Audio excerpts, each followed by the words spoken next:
start back like this. So we're just going to partner up. And I'll be calling out CBA, CBA. I'll also say swap. We swap our arms. Boom. Now, if you are in A and I call swap, motherfucker, you better believe we swap in A. We use this a lot to warm up when we're in armour because it gets you used to all of your fans, all of your shoulder pieces catching as you're trying to grapple and get your positions as you go through. It's really handy for newer people just to experience what it's like to wear something in your arms that just doesn't allow you to slide through. So, we pair up, start at C, B, A, B, swap, A, C, just like that. We also use it as a warm-up as well, because it's just good to get your shoulders going. So, can I get everyone to pair up once again, just so we can categorize it. So, first up, we have collar. Boom. Nice and easy here. Now, Bryce has a little bit higher than me. Boom. Doesn't matter, as long as we're in this vicinity. Sorry, going over my notes. Then, next up, we have wrist. Now, the reason why we use wrist is it is notoriously hard to pull in our sport. I can't, well, he's got no gi on, but let's say if he had a gi on, I can't just grab his gi and bring him up, right? So we use wrist here for a lot of our pulls, especially on the list. So essentially wrist is here, boom, or coming into here. High wrist, low wrist, high wrist, low wrist. So the reason why we can do this is we've got the cuff of his gauntlet. We're not after ripping his gauntlet off, but it's very nice. Just pull it. Nice and easy. Same thing down here, hugging it in. Boom, boom. This is used a lot. So if you have that foot back, I want to go. This is the center side. I want to grab his leg, the center side leg. I pull, boom. He steps with it, sit, grab. Nice easy takedown. Next up, elbow. Everyone should know this because it's swimming. Elbow just here. So you can use elbow for a lot of applications. Essentially, we're just collapsing his elbow here. We can move him around. A lot of the time, you use it to limit movement. Boom. So say he's attacking me with this other arm. Boom. I just limit his movement here. No, I don't want that. So this one. Boom. Coming in. Then we have hip. A much more specific one. The armpit gives us a nice little thing. We're not after striking it. We're after digging in here and pushing. Gives us a nice little alcove here. And we're going to go over these, so don't worry too much if you can't remember them. Last one, it's very useful in certain situations, but seeing as a lot of the pros that are coming out now, all through here, bringing across our hip, down here. So coming in here, boom, just pushing off their hip. Don't keep it here long, because they can blade their hip in. If you blade in like that, boom, I go through, I'm fucked. But if Bryce is specifically coming around here and I can feel him, boom, nah, fuck off. Boom. So, those are essentially the arm positions that we're going to be using throughout today, this one. So first up, we're going to pair up. We're going to be doing collar, nice and easy. And then I'll just go through. This one should be quick because it's just names. People already use them already. It's just the way that they're named. So if we all just pair up, and I'll stay here with Bryce, or actually, can I stay here with someone else who wasn't involved in training? Kat, can I use you for a second? I'm not going to throw you in. Right here. Pair up, everyone. Nice and easy. Swap again. Next one we're going to go down to, keeping our hand there, is elbow. It's right here. Boom. So, do it to your opponent. Get your hand on the elbow, fold it in, push it to your chest. Get it nice and tight up in there. Do everything with the fist rather than a hand. The fist allows you to more mimic armor.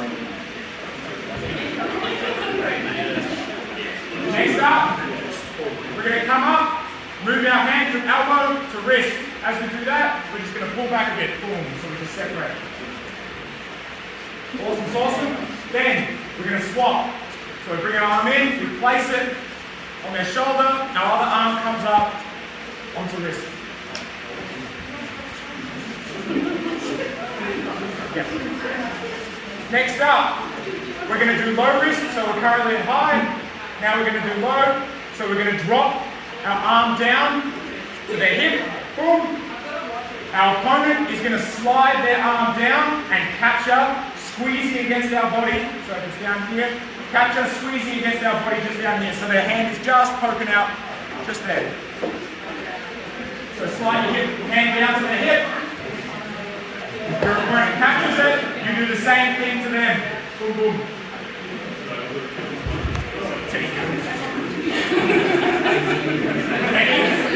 Do we need any help? We are good. Following. Try and angle in. You get between their leg and the wrist, and we're pushing this way with our knee. At first, it's just our knee. Then we go femur. Yeah, cool, that one. Upper thigh. Boom. As we've gone up the thigh, we should be able to enter enough. Boom, boom. To then start using our hips to separate a lot more. Now they're comfortable. I have the list. They don't. Sure, my legs are trapped here, but I have control over their upper body that they're not going to be able to throw me, or should be able to throw me, I should say. So, we'll pair up. Now, with these throws, to make it easier for everyone to learn, can I get most amount of Victorians over here, if not all of them, I should say, keeping them facing this way, so I can start pushing out Bryce's hips, but because I have his upper body here, I can start getting him unbalanced, right? But what I don't want to do is push him out too far. If I push him out too far, he's just going to disconnect away here. Piece of crap. Get back here. Run too much. So, we push out with our number 3 is our hip thrust. From here, we want the same action with our knee as we were doing at the start. This sideways action. If our opponent is taller, much taller than us, we want hip action. What we're going to do here is I'm going to move my knee sideways to start pushing out his hips. But I'm not pushing them out this way, I'm pushing them out along the wrist.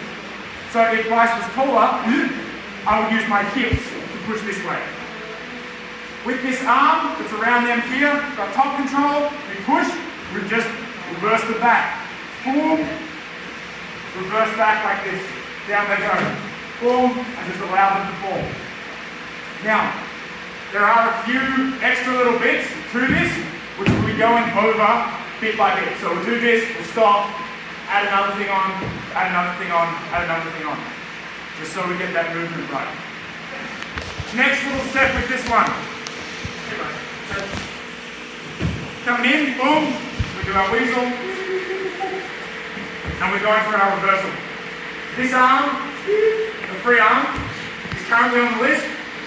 As we're starting to get that movement back, what we want to do is step with this side around and place our fist on their chest. Reason being for this is, we rotate round, we press. As we press, we relieve this arm of its duties because this arm is the arm that is going to take me down with him. If I still have this and he goes down and he catches it, boom. However, if I start adding in another force to allow me to separate from him, boom, wrap around, start pushing in, switch arms and push down. Of course, that was overly dramatized. I'd be a little bit more into it than that, but boom, boom, here, stepping through and just pushing, relieving ourselves of his control. That way we don't go down. When they're trying to hold up their body weight plus armor plus you pressing them, it's not too hard for them to hold on. So it's not too easy for them to hold on. So we just want to add that little bit in now. Boom, we'll do it for a little bit, then we'll move on to our next. Any issues thus far? So you can perform that entirely on the center side as well. So you can transition from here to here, but you don't have to weasel at all because you already have the gap. Boom, boom. And because we no longer have that lateral support here, you can just rip them off. Down we go. Because they no longer can hold on to that. We were going to do that in silo, but yeah, we're running out of time now. So next up, we are going to perform the scoop. The scoop. So, can I get everyone just gathering around? And I'll do it on my scoop. So, with the scoop, what we want to do is essentially scoop up one of their legs and then transition their weight onto it. All grappling, based off these two pillars here, and we're either going to overweight one, compromise one, or completely destroy one. So, we of course want to enter with our thread. Now, when we do this, we're not always going to have the leg available to us. So, from here, Bryce has his center side leg back. I'm going to be able to throw that. Get too far. I'm pretty fucking close to try and do that. So, what we want to do is we want to try and get elbow or low wrist coming in here. So, if his shield's up here and blocking my fucking glute, I want to and get elbow. I want to compromise that elbow. Pull it. He steps forward. Miraculous. Or I want to try and get low wrist in here. Pull it forward. I get access to that leg suddenly.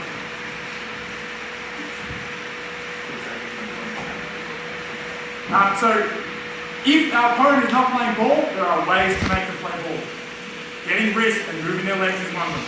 Saying, no, I want the other leg forward, thank you. And they'll also do it to you, like just to be a back and forth.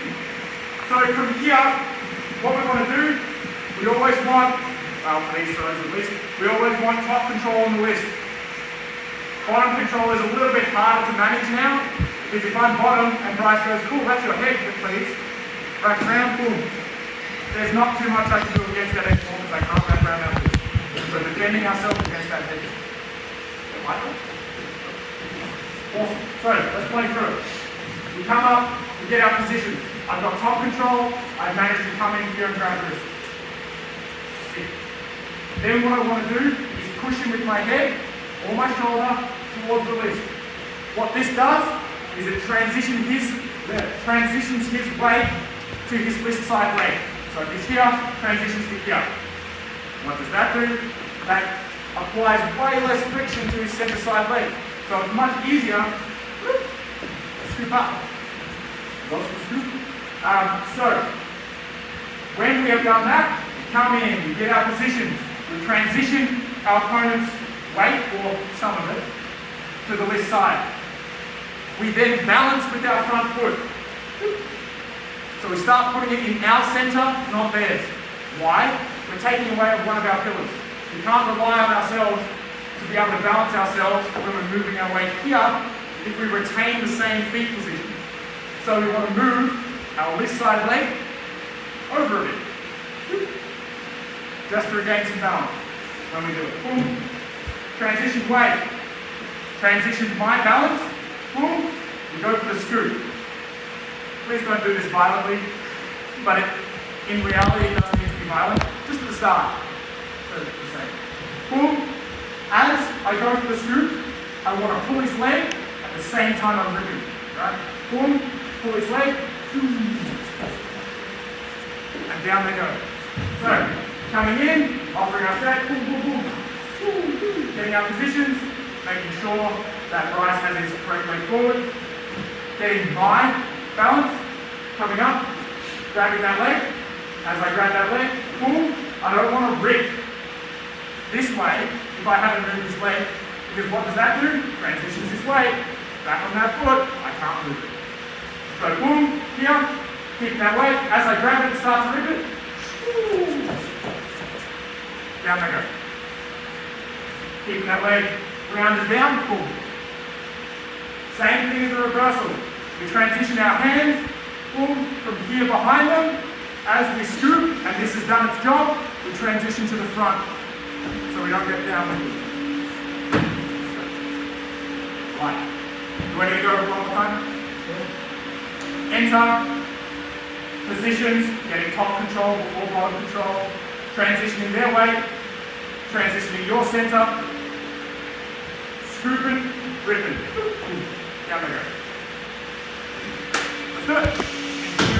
Hearing, taken away. We start to panic. That's all we do. We start to be like, what's coming after me? And with the ever rising bum hits, we don't want to be hit the bum because that hurts. So when we're dominating an opponent, we want to open up those opportunities. So first one we're going to be doing, coming in, boom, boom, classical headlock. Everyone's done it before. We're going to spend like a minute on this. But let's add with the overlay of we're not there to throw them. We're there to control them. Throw column. Do it. No, can't. Right. What do I want to do? I want to control them. So, sure, I'm not going to I've tried, I'm not going to get into this position. Right? But I may be able to come around, boom, get into this position here, where my team has heaps of area, which we'll go over in just a second.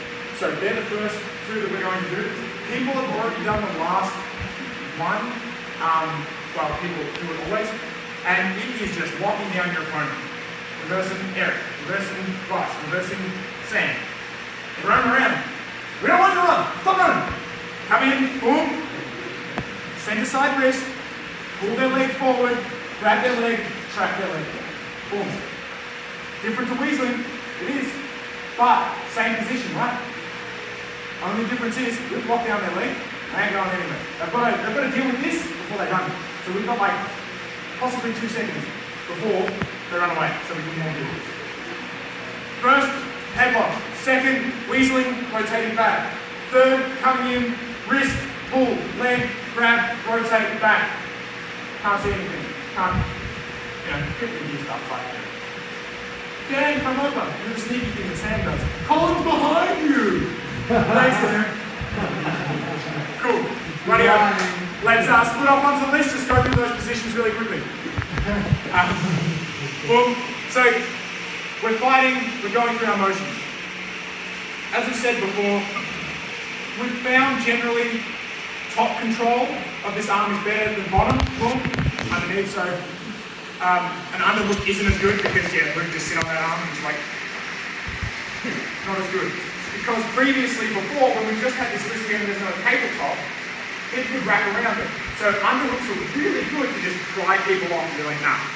Whereas now, there's a nice flat surface for Luke to squeeze down on my arm and I can't move. So, here. Back to the point, center side control of the arm. Now, where we've done wrist and elbow before, we're going to do it again now. So, whether me and Luke are fighting, etc., I come in from inside, boom, I come in from inside, generally what's going to happen is I'm going to get lower wrist, i.e. on my hips. So I come up in, and I go, no, that's my arm. And I get lower wrist here.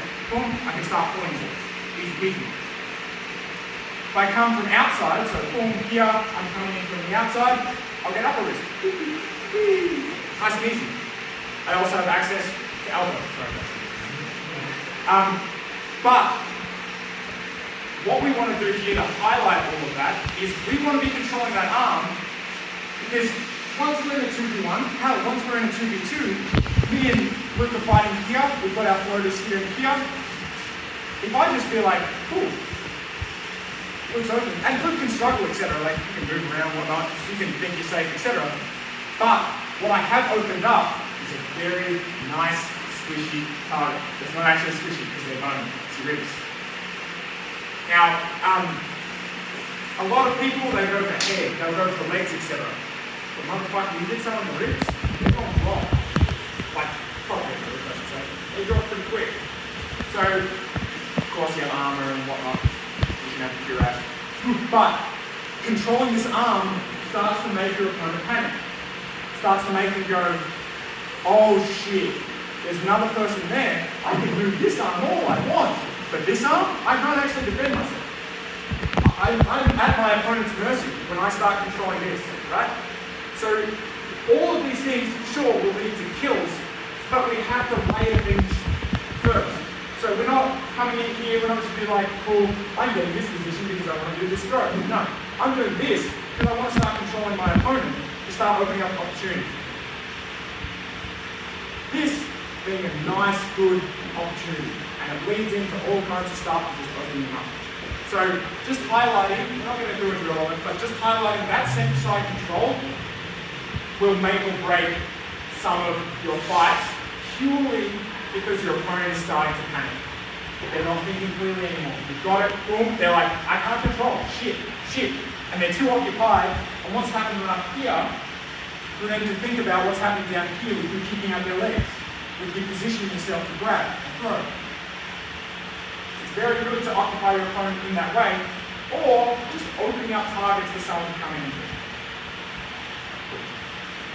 Next one we're going over as we just quickly go into that.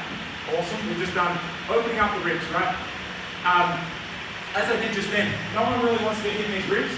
Our armor is dramatically thin at that point, That's in terms of our natural armour. There's always not really that much flub on our ribs. There's also just gambeson and our breeds. Some people have cuirasses. Thank you. Yeah, cool. But our breeds don't connect to anything up here. This is where they start to stop, right? So there's no other plates for them to overlap, for them to then spread the damage out. So here, not a fun place to get hit, same with the chest. But opening up those ribs and stretching them out, so they're now stretched, taut. What's that, a lat? Yep. Yep, a lat nice and stretched over them. Oh, beautiful shot. Also, it's a beautiful thing to just be able to grab, hold them, and they start panicking. It's like, oh, I'm still going. What's up? What's easy? Cool. And then we've already gone over the other point that I want to bring up, which is nice because we should probably finish up and get some lunch. But rotating our opponents back to the centre. We just did it before, making sure, grabbing, opening up those ribs. Then from here, boom, boom, we can just always open up. Or we can open up the whole plethora of ways that we have been able to weaseling in, rotating down, grabbing their leg, not to get a throw, but just to rotate them, boom, lock them down, headlock, boom, down. So think about all of these, not in terms of I want to get kills, but I want to start opening up opportunities for my team. Because it's a team game. You want to enable your runners, you want to enable your centers to then go find targets, even if they have someone on them. They're like running around, cool, oh fuck, I got someone on them. Luke's ribs are open, sick, bah! Okay, cool, I can deal with that person. I've scored my one opportunity there, I can then go deal with that person. Because once they score that opportunity, they may go down, they may go, oh, and then once, it wasn't achievable before of me getting Luke in a headlock, they go, oh, cool, sick. I can now transition into that and get a throw. So we've always got to work off what we call opportunities. There are plenty of them, and it depends what your team style is and how you use your opportunities. But we're going over that in session 2 in detail of how I foresee, well, one, our team running. Our team has run the same way day in, day out for a couple of years, and how I foresee the business in running. Not that I have any say in that, by the way, it's just how I would structure it, how we've learned to classify things. Well, I'm here, someone frees up, and let's say Bryce frees up. Bryce sees his teammate over here in a very compromised position. You've got to be betting that he is the #1 top priority to get free. He's getting, Bryce goes, yeah, cool, I'm going to go help him because I want him up. Especially if I'm here, right? Giving Bryce the entire opportunity of everything. I can see now. So, what we want to do, and this is a very fidget thing, I understand the other side of the word. No. But in terms of this position, we want to limit the amount of time we have our back to the center. So we come over here, it takes a second more, and we just boot out to the center, right? Boom, boom, kick it out. Because that way, Marcus still has the position. I'm not compromised by not being able to see anyone. If Marcus is occupied by grabbing there and he's got a shield in his face or anything, I'm still able to scan and cover for him. I'm still able to be like, Marcus, look out, as he's looking down if someone's coming along with him. I'm still able to be like, boom, I can look around, sick, help. Even here, I give a tap, Chris is almost down, I go for another one, I see one of my teammates getting in a compromised position about to go down. Fuck that, abandon this, because this is almost over. Go help them, right? In a very neat scenario. But, try not to grab legs in a 2v1 scenario, apart from you've already got it set up. I grab here, Marcus grabs there, and you hope that your opponent has stretched their groin. Make the hand go. We've done that before. Or elevate them. Try to always, in that scenario, get your back to this and work from there. As you can see, side is very, very important. Awesome. We're going to finish there. Do you like the look of our team's custom activewear? Are you in need of some of your own for martial arts and fitness training? Then look no further than xmartial.com. Stand out from the crowd with your own badass design. X Martial offer high quality rash guards, spats, training shorts and more, perfect for wearing underneath your sword fighting protective gear. Featuring highly durable and flexible materials, offering full range of motion while keeping form-fitting and highlighting your well-earned gains. There are dozens of amazing designs already on offer on their website. Check them out for yourself using the link in the description and use our code STEELWOLF for 10% off your next order at xmarshall.com.